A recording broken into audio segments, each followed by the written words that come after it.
say is just my only comment is so wonderful to be on this tour because everywhere we go, all we meet is us.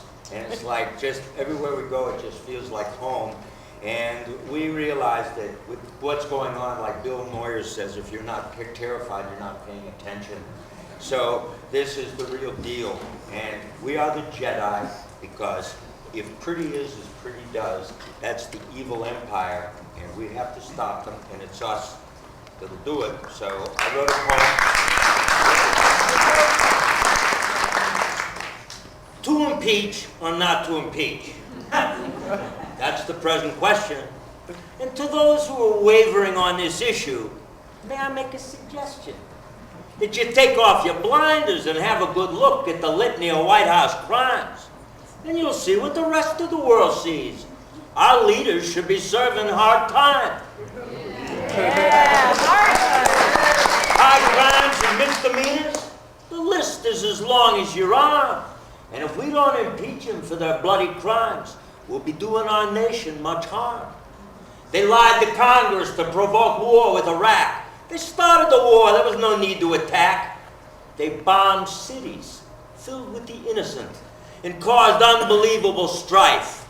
And it's clear to the rest of the world they have little regard for life.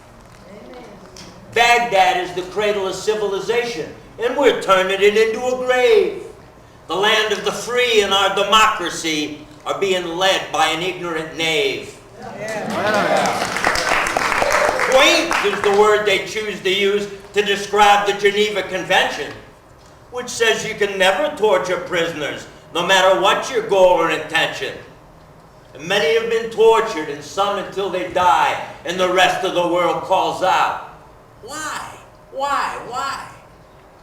They gave no-bid contracts to their cronies, and billions of dollars were lost. They bought overpriced gear from their partners in crime, and they didn't care what it cost. They eavesdropped on emails and phone calls without warrants, which is against the law. And they stomped on our Constitution and shredded treaties like they were making slaw. If you believe in the rule of law, then you see we must impeach. Because if little King George gets away with his crimes, our apathy will teach the presidents who are yet to come that they can do what they will, such as leading us off to insane wars in the rivers of blood that they spill. The White House isn't the Reich House.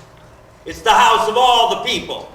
And on its roof, the neo-con men have erected a bloody fascist steeple. They claim that God's on their side. That's a hell of a laugh, because it's clear that they worship the golden calf. Whether to impeach Bush and Cheney shouldn't be a real close call.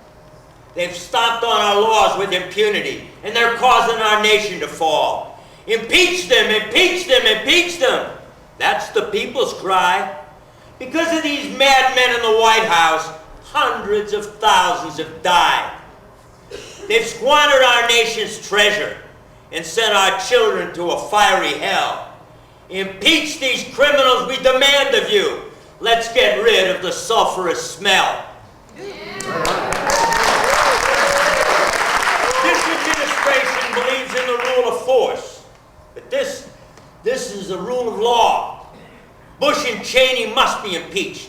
We'll wrench our nation from their claws. Thank you.